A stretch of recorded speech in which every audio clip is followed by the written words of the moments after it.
Les principaux titres de cette édition: Côte d'Ivoire, religion, célébration du 7e anniversaire du ministère de foi chrétienne en action en Côte d'Ivoire, KFMC, à l'occasion d'un programme spécial.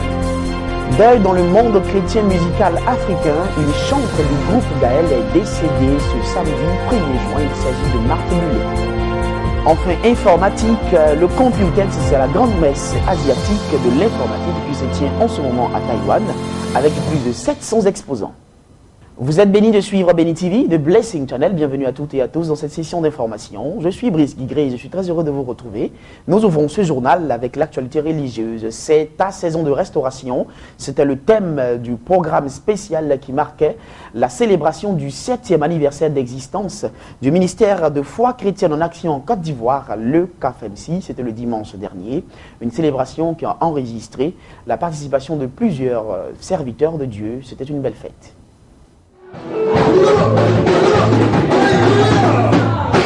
2006-2013, 7 ans d'existence du ministère de la foi chrétienne en action Côte d'Ivoire, KFMC, section Engrais 8e tranche. Cela se fête. Pour cette raison, le temple a reçu un toilettage à la dimension de l'événement pour glorifier Dieu.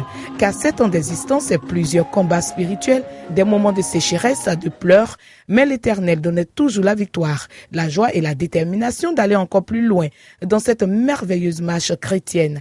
Alors exprimer son allégresse et reconnaître la seigneurie de l'Éternel, c'est comprendre et mettre en application la parole de Dieu qui dit dans le livre numéro 111 des Psaumes, du verset 1 au verset 2, et je cite: « Je louerai l'Éternel de tout mon cœur dans la réunion des hommes droits et dans l'assemblée. Les œuvres de l'Éternel sont grandes, recherchées par tous ceux qui les aiment. » Fin de citation. Il faut noter que cette belle fête vient clore les 14 jours de jeûne et prière pour rendre aujourd'hui, dimanche 2 juin 2013, un culte d'action de grâce à l'Éternel, le Dieu de gloire. Cérémonie rehaussée par la présence de plusieurs ministres de l'Évangile venus apporter leur soutien sans faille à la joie que manifeste aujourd'hui le pasteur Clément Ako et ses fidèles. C'est à juste titre que le leader du dit ministère, le pasteur Clément Ako, a donné les oracles du Seigneur sur le thème. C'est ta saison de restauration, tiré de Joël chapitre 2, versets 21 à 25. L'orateur a utilisé le livre de Matthieu, chapitre 20, au verset 29 à 34, comme texte de base pour parler de la part de Dieu au corps de Christ qui n'a point boudé cette cérémonie anniversaire. The Bible says, when two shall agree upon anything, it shall be done for you. If we will agree, if we will agree with one another and put our individual differences aside and decide that we will agree among ourselves, there is nothing we shall not be able to do. Au chapelet du déroulement du programme, les fidèles ont célébré Dieu par des pas de danse au son des instruments de musique.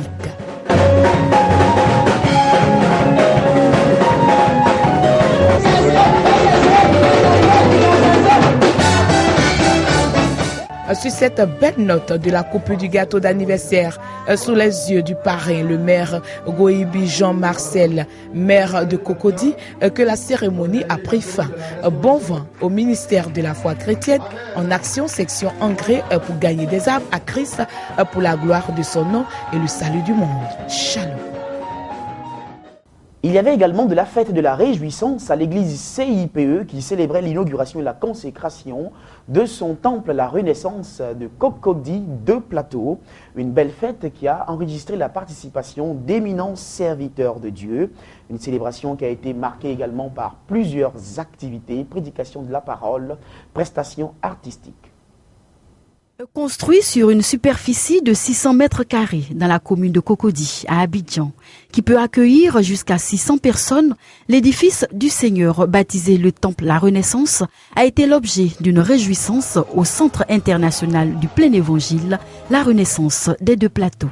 Cette bâtisse comprend une salle pour les tout-petits, les adolescents de l'école du dimanche Ecodim, un bureau réservé aux pasteurs, un local pour le porteur de la vision, le leader de la dite église et un réfectoire pour l'occupation gastronomique. À cela s'ajoute une commodité excellente, à savoir l'air conditionné dans tout le temple, des télévisions écran plasma pour la transmission des cultes en direct. C'est ce chef-d'œuvre favorable à glorifier Dieu dans une bonne condition qui a permis aux enfants de l'Éternel de ce dimanche 2 juin 2013 à célébrer Dieu le Tout-Puissant. Un moment qui a été accompagné par les Oliviers, le groupe musical de l'Église.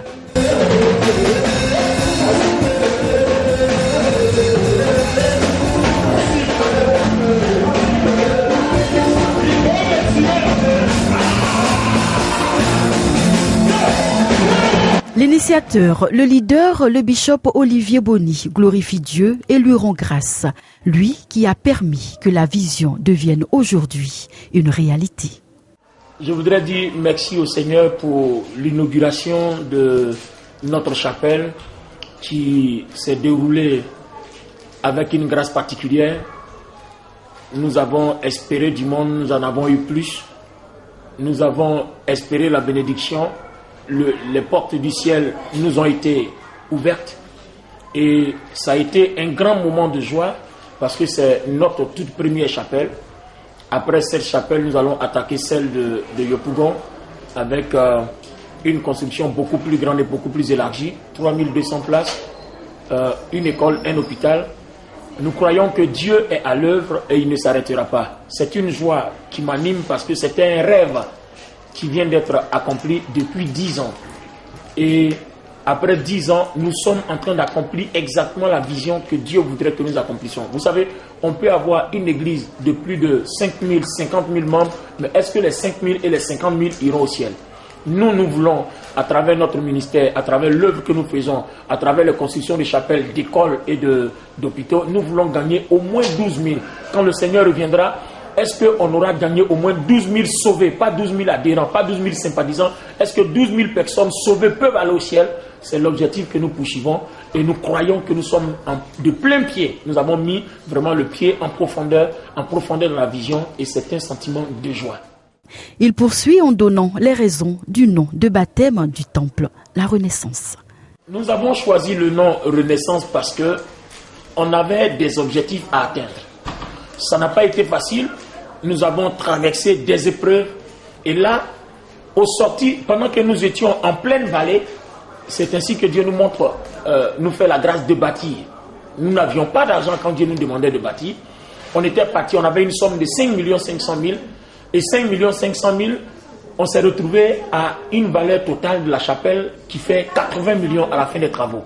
Donc, de 5 500 000 à 80 millions, c'est une grâce. Sans Dieu, personne ne peut le faire. Nous croyons que c'est une renaissance parce que de tels miracles, on n'en avait jamais eu. Et quand vous sortez de la vallée et que vous mettez le pied dans une vision nouvelle, il y a le passé qui a été noyé dans la vallée et il y a un futur qui est en train de se démontrer. Donc nous sommes en pleine vision, en pleine renaissance, en plein accomplissement de ce que Dieu avait prophétisé depuis. D'éminents hommes de Dieu et chantres de l'Éternel sont venus également partager la joie avec leurs frères et sœurs. Et l'Éternel dit à David, mon père, puisque tu as l'intention de bâtir une maison en mon nom, tu as bien fait d'avoir eu cette intention. Cette parole tirée du livre de 1 Roi chapitre 8, le verset 18, est désormais une réalité pour les fidèles du CIPE, la Renaissance des Deux Plateaux. Et cette bâtisse qui a pour socle Dieu le Tout-Puissant est un pas de plus dans l'avancée de l'Évangile. Amen. Ils ont été nombreux à reconnaître la belle ambiance festive qui a prévalu à cette occasion, l'occasion de l'inauguration de la consécration du temple La Renaissance de l'église CIPE. Nous avons passé un bon moment avec le révérend Boni et son épouse. Et puis, par la grâce de Dieu, nous avons intervenu en tant qu'orateur pendant 2 jours en semaine et aujourd'hui dimanche. Et ce moment a été pour nous un temps enrichissant. Et nous sommes venus soutenir, encourager notre frère Boni, qui est de la même génération que moi et qui est le vice-président de notre fédération, donc qui a battu un travail formidable. Et je pense qu'en tant que membre du corps de Christ, il faut se soutenir, il faut se donner la main. Et quand un frère fait un bon travail, il faut savoir l'encourager. C'est pour ça que nous sommes là. Que Dieu bénisse si peu, que Dieu bénisse Béni TV et que la grâce de Dieu soit sur la Côte d'Ivoire. avec nos générations. Chaque génération est sa part de l'histoire qui doit accomplir. Le moment est arrivé. L'église en Côte d'Ivoire doit recevoir la révélation. Ce que le Seigneur fait de cette génération. Et il doit y marcher pour que son règne qui vient, que sa volonté puisse se faire dans le pays. C'est à cause de ça que nous réunissons, que nous prions pour chercher sa face. L'adorer, chercher sa face pour l'obéir et pour nous destiner. Faisant ça, je pense que l'espoir est rené dans le cœur des chrétiens. Pas seulement pour l'Église, mais aussi pour le pays. Ça a été un moment vraiment merveilleux et je crois qu'à partir de cette première célébration, il y a encore d'autres temples qui sont en vue, notamment celui de Yopougon, qui est un espace de 2135 mètres carrés pour un temple de 3200 places et une école. Effectivement, on a aussi pensé à un orphelinat. L'Éternel est vivant et nous croyons qu'il est fidèle et par sa grâce, de grandes choses vont se faire encore et encore. Nous voulons vraiment dire merci à tous ceux qui sont venus nous soutenir dans ce grand moment de célébration et je crois que la fête a été belle. Mes impressions, c'est de féliciter l'apôtre Boni Olivier. Et je pense que ce n'est pas le premier temple et ni le dernier. Voilà, c'est juste un commencement. Et je pense qu'il va encore bâtir d'autres temples. Et félicitations encore à lui. Et que la grâce de Dieu accompagne tout le monde. Et que la grâce de Dieu soit dans cet édifice. Et que ceux qui ont besoin de Christ, qui ont besoin d'être guéris, d'être restaurés, retrouvent la paix, la restauration dans ce temple. Et que la gloire revienne à notre Seigneur Jésus-Christ. Nous l'annoncions dans les titres. Triste nouvelle dans le monde musical chrétien africain. Le groupe Gaël vient de perdre une de ses chantres en la personne de Martha Boulay, survenue à Kinshasa le samedi 1er juin 2013 à 18h. Après une courte hospitalisation, Martha Boulay s'est distinguée particulièrement dans la chanson Divin Amour. Nous vous invitons à découvrir un extrait de cette chanson. Divin amour, je trouve en toi la joie de mon âme qui s'ouvre à toi. Que la puissance de la voix de notre roi vienne remplir mon cœur de gloire.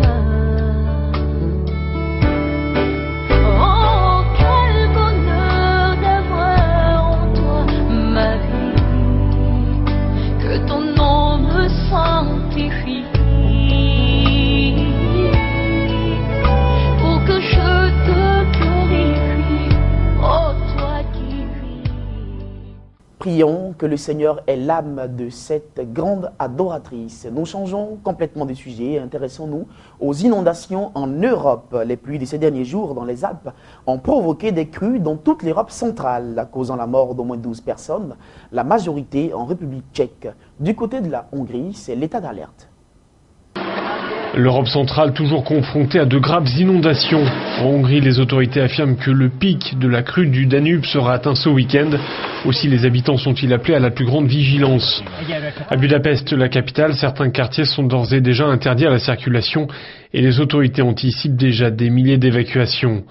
Le Premier ministre Viktor Orban a fait ce jeudi une descente sur le terrain pour vérifier l'état des digues construites pour tenter de contenir les eaux du Danube.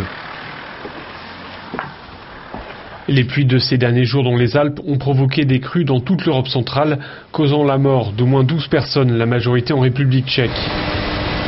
L'Allemagne a également été particulièrement touchée, notamment la Bavière et l'ex-RDA. La chancelière Angela Merkel s'est rendue pour la deuxième fois de la semaine dans une des zones inondées. Elle a rappelé la promesse d'une aide de 100 millions d'euros pour les sinistrés. Et si nos emails, nos SMS, nos vidéos, nos photos envoyées via nos téléphones ne relevaient plus de notre domaine privé, et si tout ceci était su par des services secrets, eh bien aux États-Unis, les services secrets américains auraient accès aux serveurs des géants de l'informatique et de l'Internet, violant ainsi le droit à la vie privée. Nouvelle révélation sur l'espionnage des communications aux États-Unis. Ce ne sont pas seulement les échanges téléphoniques qui sont interceptés, mais aussi les emails, les photos, les vidéos. À en croire le Washington Post et le Guardian, l'Agence nationale de sécurité et le FBI auraient accès aux serveurs de 9 grandes sociétés d'Internet comme Facebook, Microsoft, Apple, Yahoo ou encore Google. Cette surveillance s'inscrit dans le cadre d'un programme secret mis en place par l'administration Bush en 2007 au nom de la lutte antiterroriste. Ce programme a perduré sous l'administration Obama. La Maison-Blanche a assuré qu'aucun citoyen vivant sur le territoire américain n'avait été concerné. Il faut dire que la loi aux États-Unis interdit de surveiller ainsi un ressortissant américain. N'empêche, plusieurs dirigeants politiques ainsi que des ONG dénoncent une violation de la vie privée. Pendant ce temps, les dernières innovations en matière d'ordinateurs portables de PC sont exposées à Taïwan à l'occasion du Computex, c'est la grande messe asiatique de l'informatique qui enregistre la participation de plus de 1700 exposants avec au moins 100 000 visiteurs et 40 000 acheteurs.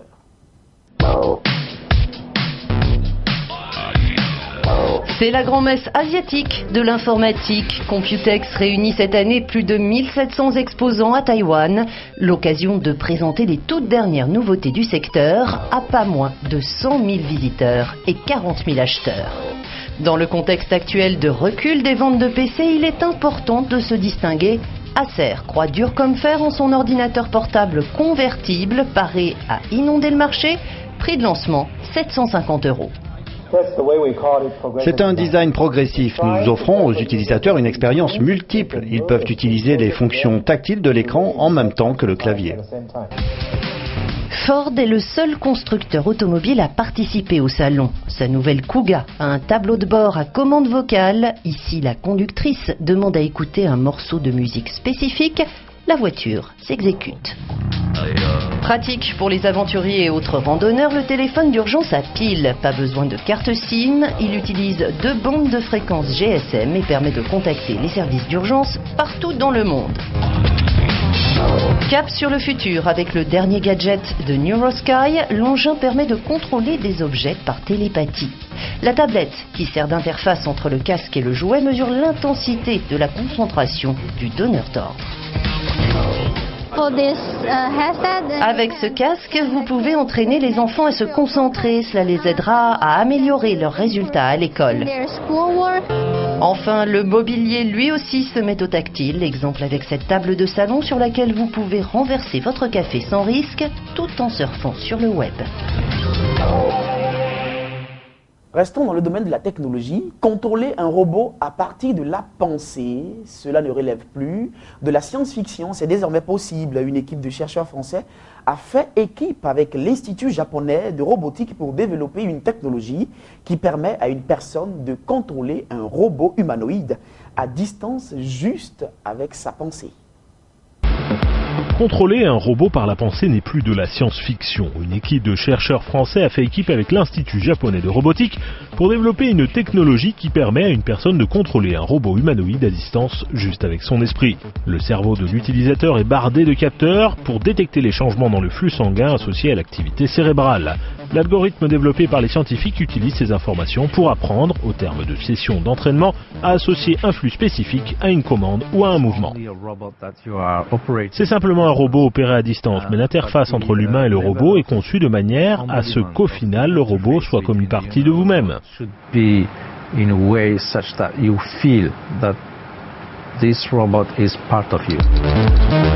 Dans le cas de cette expérience, une caméra installée sur le robot permet de voir des bouteilles de différentes tailles qui clignotent à différentes fréquences. Quand l'utilisateur se concentre sur un objet, les capteurs détectent l'activité cérébrale qui sera différente selon le clignotement de l'objet et le robot l'attrapera. Pour faire avancer le robot, des flèches clignotantes apparaissent sur l'écran et les capteurs détectent sur quelle flèche l'utilisateur est en train de se concentrer.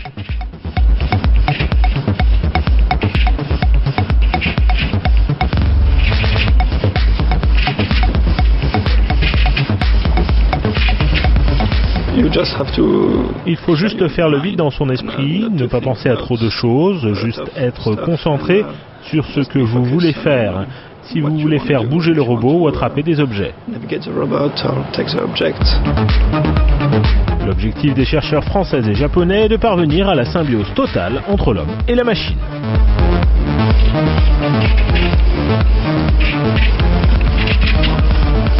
Un mot de sport dans cette édition. Les éléphants de Côte d'Ivoire se sont envolés ce jeudi pour la Gambie où ils affronteront l'équipe nationale gambienne en match comptant pour les éliminatoires de la Coupe du Monde 2014 au Brésil. Notons que les éléphants, c'est une équipe pratiquement remaniée avec de nouveaux joueurs et bien entendu quelques anciens sans son emblématique capitaine Didier Drogba. Écoutons-les avant leur envol. 72 heures avant leur opposition déterminante contre la Gambie pour les éliminatoires de la Coupe du Monde 2014, les éléphants de Côte d'Ivoire avaient rendez-vous au GATL pour le départ. Une délégation de 58 personnes était à l'aéroport. On y compte des membres du ministère des Sports, des responsables de la Fédération ivoirienne de football, des journalistes, le staff médical, le sélectionneur national Sabri Lamouchi et les joueurs. Tous étaient présents et disponibles, nouveaux appelés comme anciens. Pour nous, c'est primordial de prendre 3 points en Gambie. Et voilà, on sait qu'on aurait une tâche assez difficile. Mais voilà, on va faire avec nos capacités et nos possibilités. Je sens un groupe, malgré pour certains une saison longue, fatigante, usante, stressante. Des garçons qui sont heureux d'être ensemble et qui ont envie de bien faire. Notre objectif, c'est de partir aujourd'hui en Gambie, de jouer ce match comme si c'était une finale, de revenir, s'il plaît à Dieu, avec les 3 points, et ensuite on pourra penser au match de la Tanzanie. La délégation ivoirienne a embarqué dans cet appareil un MD-80, un vol spécial affrété à destination de la Gambie. Il est 15h45 lorsque l'avion des éléphants prend son envol, portant tous les espoirs de qualification des Ivoiriens pour Brésil 2014. Terminons ce journal avec ce dossier de la rédaction présenté par Inès Koudouignon-Balé. Les téléphones portables en passe de remplacer les caméras. Eh bien, on s'en est rendu compte, une interrogation. Est-ce que ceux-ci, les téléphones portables qui connaissent aujourd'hui un développement technologique, équipés de plus en plus de caméras haute définition avec des mégapixels, ils pourraient remplacer éventuellement les caméras quand on sait qu'on est prêt à les déployer pour filmer une scène et l'immortaliser à chaque événement? Interrogation un peu plus importante dans ce dossier. Le téléphone cellulaire qualifie une certaine méthode d'organisation dans le domaine de la radiotéléphonie, dans lequel on attribue une fréquence à une communication délimitée par une zone géographique. En d'autres termes, c'est un instrument de communication à distance entre 2 ou plusieurs personnes. Autrefois, le cellulaire était à une classe sociale réservée dans le monde. Avec une volonté manifeste, les États se sont inscrits dans le mouvement des NTIC afin d'être plus flexibles aux enjeux économiques futurs. C'est dans cette logique que la Côte d'Ivoire s'est dotée de structures de télécommunications modernes en 1994. À cette date, le cellulaire était considéré comme moyen de communication uniquement. Mais aujourd'hui, en 2013, après 19 années de son existence en Côte d'Ivoire, l'on remarque que ce moyen de communication est utilisé dans les lieux de cérémonie de toutes sortes pour enregistrer une image, un son, un film. Cela pour immortaliser la scène. En d'autres termes, l'on peut dire que ce moyen de communication qui existe depuis 1973 s'est développé avec plusieurs fonctions en son sein. Face à cette attitude, il y a lieu de se poser la question de savoir si les caméras ne vont pas disparaître. Parce que, mine de rien, la population en tire satisfaction, vu leur promptitude à sortir le cellulaire pour la capture d'une image, d'une vidéo, etc. Dès que cela leur apporte de la joie ou même un élément, une pièce justificative pour consolider leur dire. Le cellulaire à la fonction multimédia, dit appareil intelligent qui se vend comme de petits pains dans le monde entier, ne peut que faire cette représentation d'image. Est-il plus pratique, plus performant que la caméra? Prendra-t-il un jour la place de la caméra sur les lieux de reportage? Seul le temps nous le dira. Que la science évolue, alors nous attendrons de voir. Ne nous séparons jamais de l'objectif visé, la couronne, la vie éternelle avec Jésus-Christ notre Seigneur. Mesdames et messieurs, frères et sœurs dans le Seigneur, cette session d'information prend fin ici. Merci de nous avoir suivis et bonne suite de programmes sur Béni TV. Que Dieu vous garde. Retrouvez ce journal sur notre site internet béni.tv. À bientôt.